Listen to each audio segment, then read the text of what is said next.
Welcome to Ink About It, the show where we talk about different types of printmaking processes and how they affect the fine art world as well as our everyday lives. My name is Gretchen Jankowski and I teach printmaking here at Governor State University. I want to take a moment to welcome you to the GSU Printmaking Lab and also to introduce our resident art historian, Dr. Rebecca Siefert. Dr. Becky, are you here? Hi, Gretchen. Hi, Becky. I'm so glad that you could join us today. Today, we're going to be talking about my most favorite process of printmaking, relief. That's where you make a print from a raised surface and you make an edition of that print. I was hoping maybe you could give us a little art historical context to relief printmaking.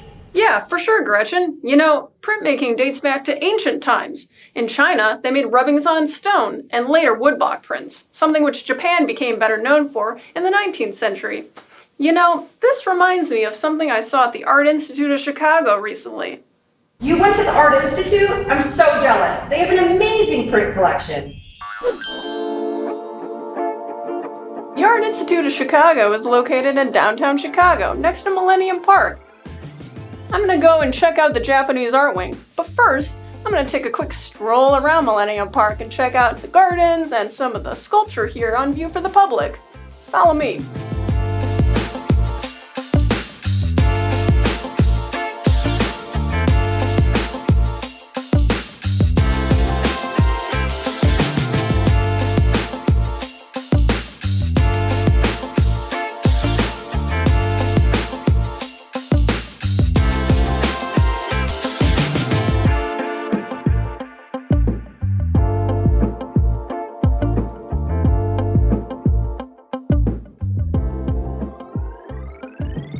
I'm here outside of the museum. I'm about to go in and check out some prints. Follow me. The Art Institute has a large collection of Japanese woodblock prints, including this one, The Great Wave, by the artist Hokusai. Hokusai is known for his landscapes, especially ones that feature Mount Fuji in the background, like this one.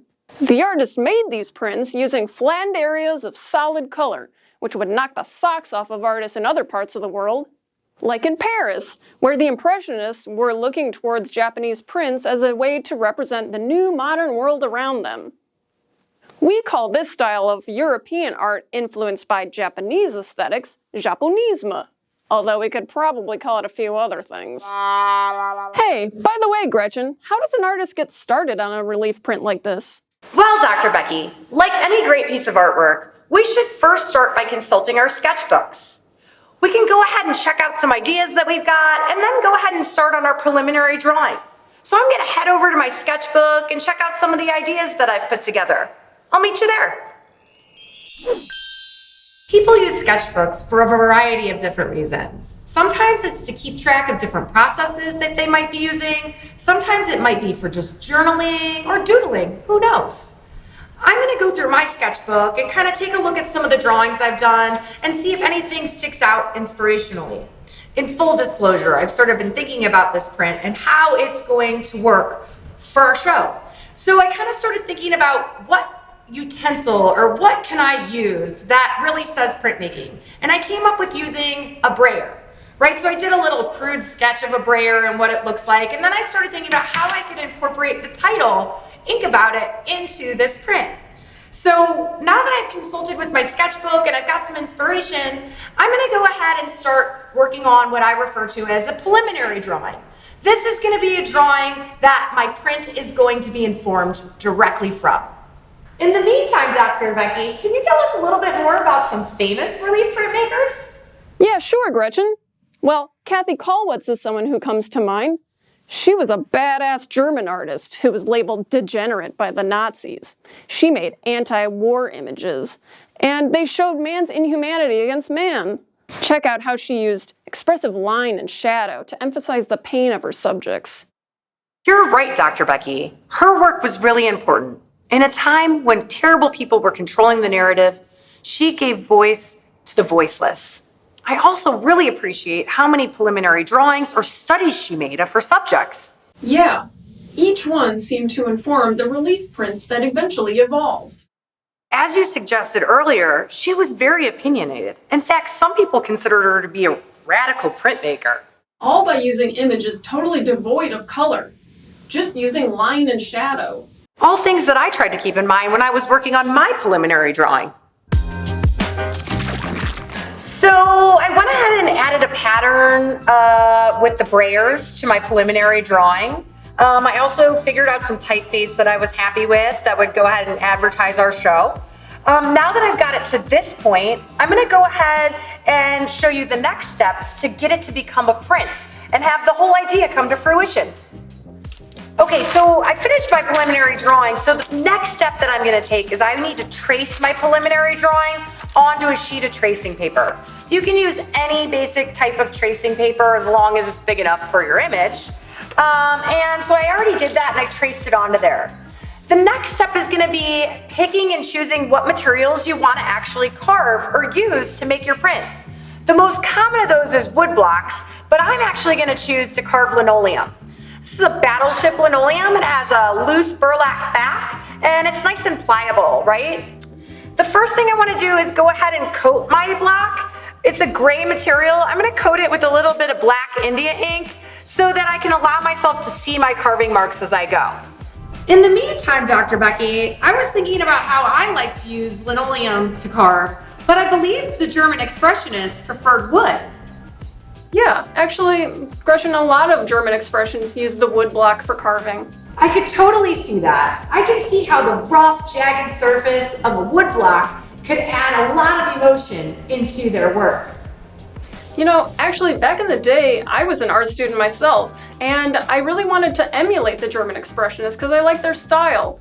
But that was before I knew all about them. For example, they like to refer to some artists as primitive, which at the time was a very popular idea amongst European artists, but today we understand is horribly offensive and racist. Then again, these are the same artists who were drawing nude prepubescent girls, ew, because they liked the angular, sharp edges of their bodies. Ew. Well, that's why it's really important that you do some research before you start your preliminary drawing, or you could wind up emulating the wrong things from your art heroes. That's why we as artists really need to understand the big picture, and why art history plays such an important role in shaping artists, and if you ask me, human beings.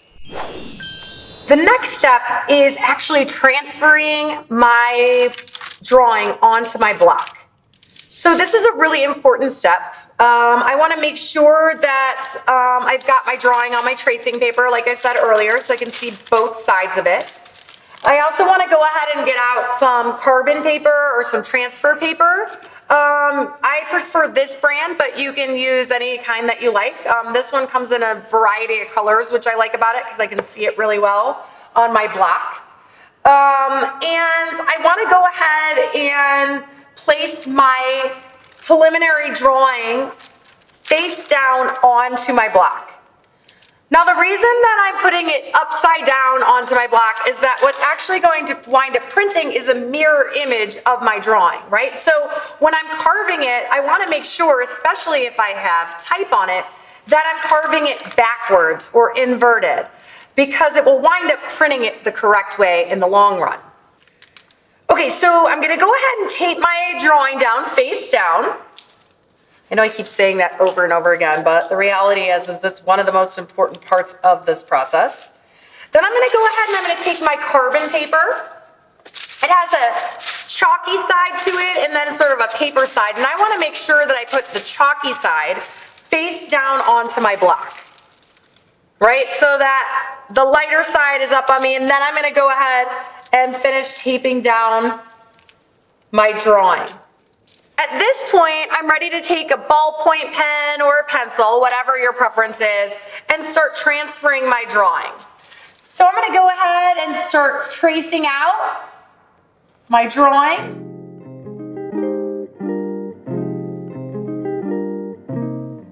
You know, Gretchen, as I'm watching you trace your preliminary drawing for what is, I guess, the third time at this point, it just reminds me how important the preliminary drawing is. And many artists use those preliminary drawings to inform other types of work. Edvard Munch is a great example, although he's actually Norwegian, not German. You know who Edvard Munch is, right? I know that work really well. In fact, did you know that he made prints of that same painting? Yeah, I did. So his drawings, his paintings, and his prints all kind of inform one another. Wow. Other German expressionists really liked how the woodcut connected back to traditional forms of printmaking. For example, the Renaissance-era German printmaker Albrecht Dürer, he was an uber-famous printmaker back in the day. And it's pretty crazy if you look at all the intricate detail. How'd this guy do this from a block of wood? You're right, Dr. Becky. Dürer is considered to be the godfather of printmaking. In fact, he made over 300 woodblock prints in his lifetime, which is really impressive considering the fact that it wasn't the only medium he was working in. Well, I'm not sure my mark making is going to be quite as impressive as Dürer's. Now that I've got my image transferred to my block, let's go ahead and talk about some carving techniques. There are so many different approaches to carving and so many different tools and utensils you can use for carving. I'm just going to talk briefly about some of the ones that I use in my own work. The most basic here are just your regular old linoleum speedball cutters. Speedball is a brand that makes them as well as Dick Blick. They come with a variety of different gouges that you can buy. A gouge is the technical term that we use for each of these. They come in a variety of different sizes, and each size obviously changes the mark making capability that you have with it. My favorite carving tools that I usually use are these flex cuts. These are really nice because they have a handle and they have interchangeable blades, right? So for instance, this large gouge here is going to be totally different mark making than this little gouge that's right here.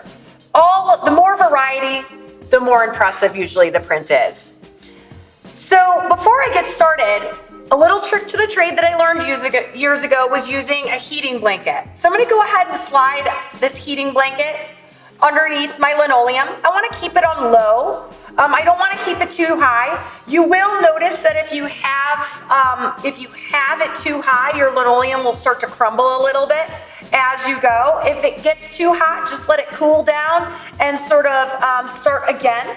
You can see my image is transferred onto my block, and so I usually like to start by outlining some of the more major big drawing components in my piece. One of the major tricks to the trade is keeping your hands behind your carving tool, right? So I never want to have my hand in front of my carving tool or carving towards it. I always want to keep my hand behind as I start carving. I like to start by outlining. You can sort of jump in however you feel most confident. Like most processes in art, there are techniques for using carving tools, but most of the time you are going to really find out what feels best for you as you are making your marks. So I'm just going to slowly follow my lines around, take my time, switch my gouge out whenever I feel like I want a little bit different line quality, or if I want a different textural quality, then I'll go to some of my other tools.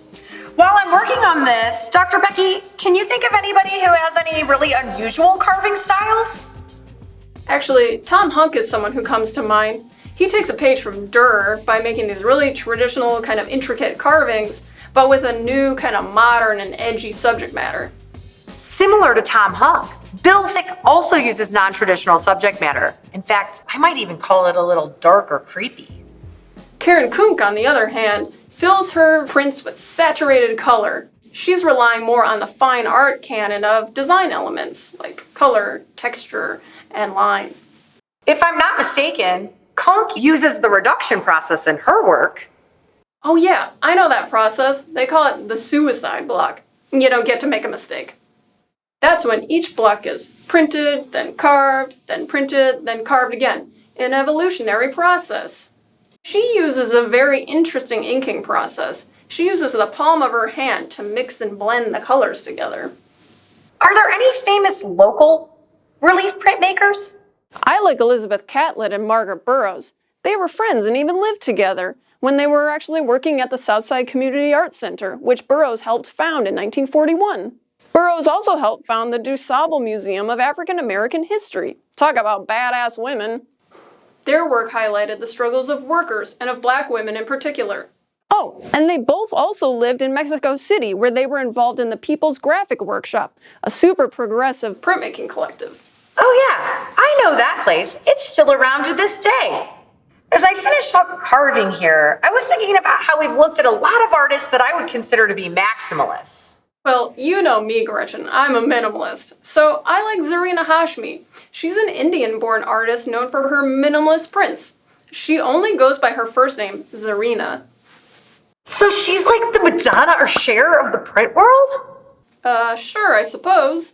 Anyhow, I really like her approach to printmaking. It's a minimalist style, but with really complex and rich subject matter that relates to her ideas about home, which is really important, especially for somebody who moves around a lot.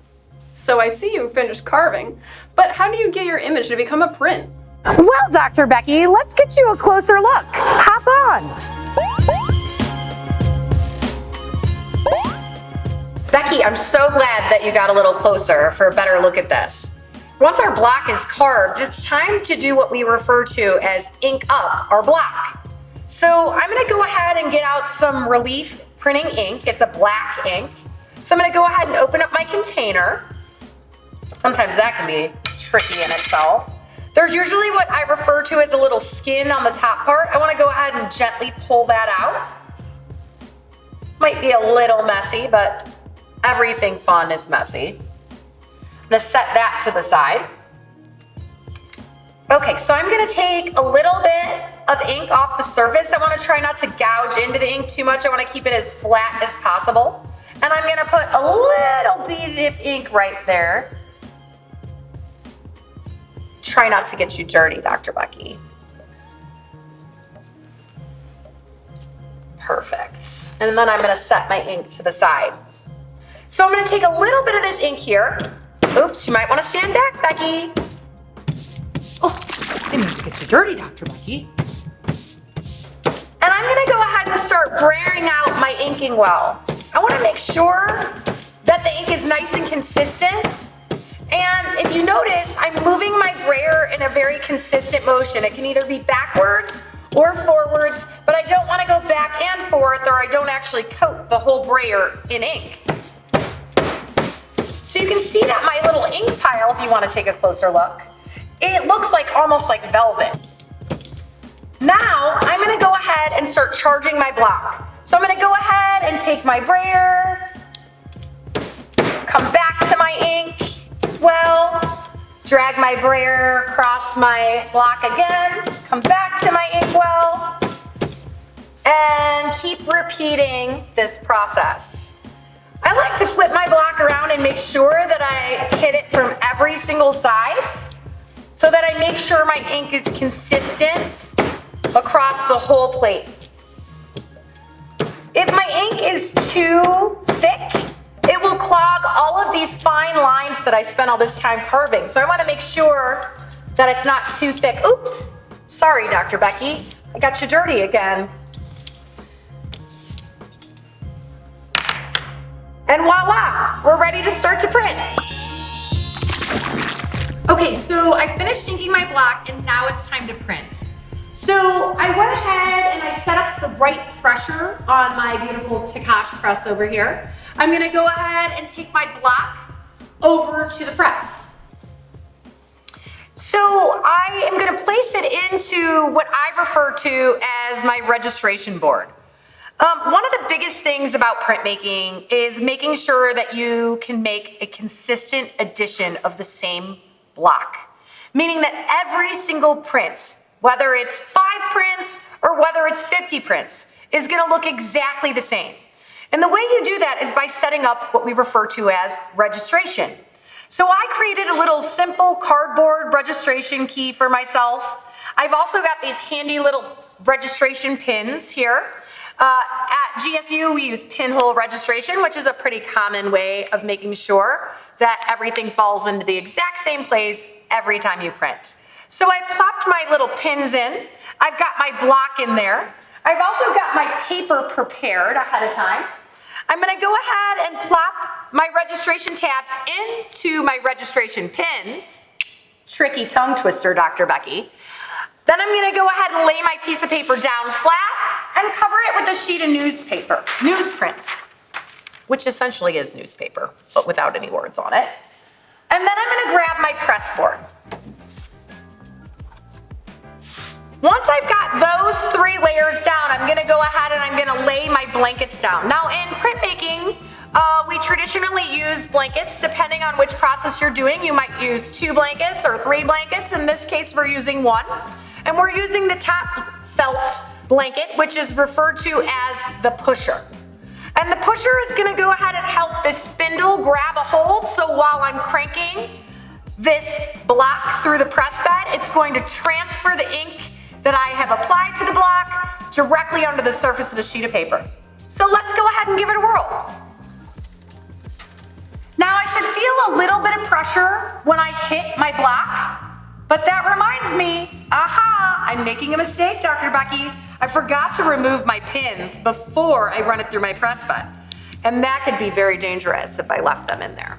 So I'm gonna remove my pins and put them in my pocket and go ahead and crank this guy through. So I should feel a little bit of pressure as my block runs through the press bed, and I should feel it come off as it goes through. I'm gonna go ahead and roll it back so we can take a look at the print and see how it came out. Pull my blankets back, take my press board off and my newsprint, and then I'm gonna go ahead and carefully peel back my piece of paper to reveal my prints. Let me flip this guy around so we can get a closer look. Hey, Dr. Becky, let's let you come over and take a closer look. Whoa, it's beautiful. Look at all the carving marks. We call that chatter in printmaking.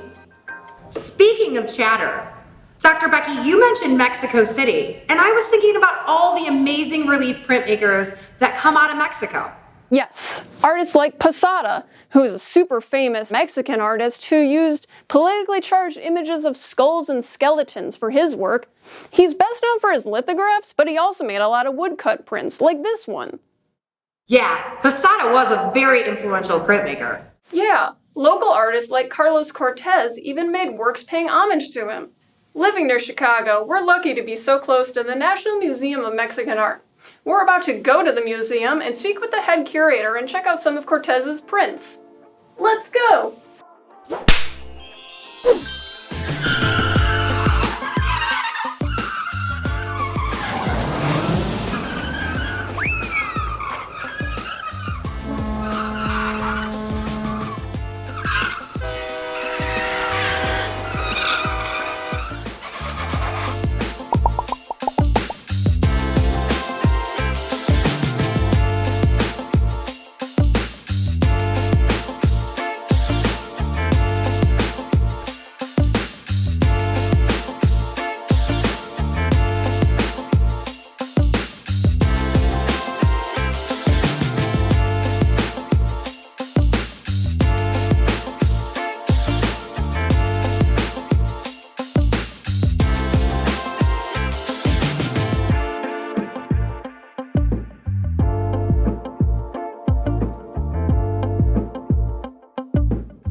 We met with the permanent collection curator, Rebecca Myers, here in the Nuestras Historias exhibition space. Nuestras Historias means our stories, and the works on view showcase stories of Mexican identity. Rebecca was so kind and accommodating, and she told us a little bit about the museum's collection and how it came to be. We are situated in the Chicago neighborhood of Wilson, and the museum actually started out as a museum without walls in 1982. We were growing our permanent collection over 20,000 objects. We collect sandpaper, photographs, sculpture. You might have noticed a press behind us. Rebecca explained that the museum had acquired that press along with tons of prints and blocks from a local printmaker, Carlos Cortez, after he passed away in 2005. We inherited the bulk of his collection, collected other artwork, also his blocks, his prints, his printing press, and a lot of personal effects as well. She talked about the press and how he used it for both images and text. You see printed blocks, images, as well as letterpress.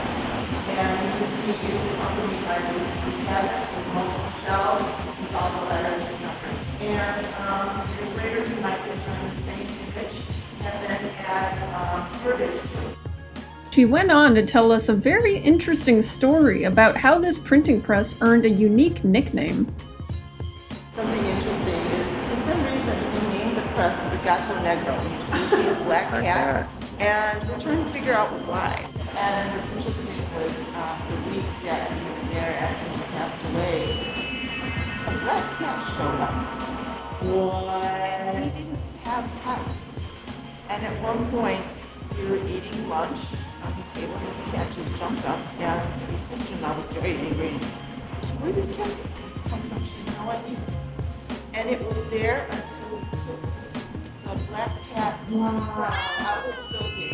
Oh my God. And then we saw the cat leave and go to a neighbor's house. Speaking of animals, Gretchen noticed something in the corner of Cortez's print, which the curator explained was kind of a logo or signature for the artist.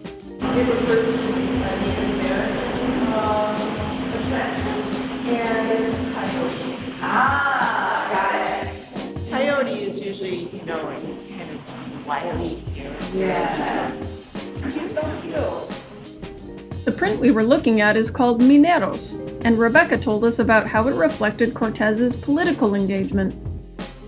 This piece is called Mineros, miners, and these are miners from Bolivia.